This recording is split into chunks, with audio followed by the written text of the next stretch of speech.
Mama. Siku 3 zimeisha mama. Nishafika. Sawa mwanangu, kweli nikuahidi baada ya siku 3 nije nikupe hela yako. Lakini mambo yamekuwa sivyo. Naomba nipe siku hizi 2 na kumaliza hela yako.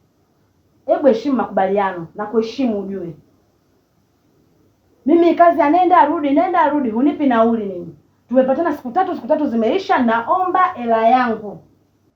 Makubaliano na heshima, na ndio maana nimetafuta na biashara kidogo kidogo ili nijiongeze kwenye ile hati nilikuwa nimekwambia nitakupata. Nitakulipa kodi ya miezi yako 3 unaodai nyuma. Na nitalipa kodi yote ya miezi 6. Naomba niongezee siku 2 tu mwanangu. Wewe mama usimtanie. Yaani udundulize uuze hizi nyanya moja moja. Hizi nyanya zinaweza kutosha kodi ya miezi 6 unavyoona? Hizi nyanya zinaweza zikatosha kodi ya miezi 6? Na deni juu. Hebu usimtanie. Naomba mamangu kwa utaratibu utoke. Maana vinginevyo nisije nikakuletea aibu, nikakujazia watu hapa, sijui nikaita madefender, niite polisi, sijui nini. Nyumba yangu haiwezi kunitesa. Umenisikia mama? Tafadhali sana. Mwanangu, sina utani na wewe hata kidogo. Na ndio maana nenda kuchukua biashara hii kubwa, najua ikiisha hizi nyanya na hela nilokuwa nimeomba kwa ikileto na ongezea na kuwa kubwa na kupa hela yako. Haya nihusu. Kumbe hela ya mzigo kuchukua mzigo mkubwa unayo. Hela ya kulipa kodi huna.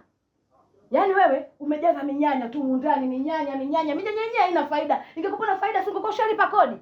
Wewe unafikiri mimi najali hivyo vitu vyako hivyo? Mimi ninachotaka hapa ni hela yangu. Una hela toka. Tena usinitanie. Unanisikia wewe mama? Hivi unaniangalia unijui? Wewe naona mimi nimekuja kupiga story wewe. Naomba kuwa na huruma basi ninachokuambia. Naomba unisikilize. Mzigo unaochukua ni mkubwa na hii nyanya ni mali kuoza. Mimi najali sasa. Vumilie. Mimi najali. Kwa hiyo uuze nyanya moja moja, unilipe mimi deni la miezi 6. Hivi mama unanichukuliaje wewe? Hizi nyanya kwanza hizi nyanya mpaka ziishe. Zinafika hiyo hela. We mama, usinitafute. Nikakuongelea maneno mabaya mimi nikapata laana. Toka mama. Kwa taarifa yako, ulizoea kuchezea hii funguo, si ndio Na utu uzima huo huna hata kibanda. Alafu kazi kuchelewa tu kulipa kodi. Sasa basi, naomba utoke nifunge mlango wangu. Basi naomba hebu jaribu kuwa mstaarabu. Mimi sijakataa. Mama naona unielewi. Mama naomba usubiri. Mama naomba utoke. Naomba utoke. Nimeshasikiliza sana story. Nimechoka. Nikusikiliza nini? Unafikiri mimi nataka hela? Sikilize mwanangu. Mama nishakusikiliza kutosha. Sikilize. Mbona unakuwa na roho ya hivi jamani? Nitakupa hela yako.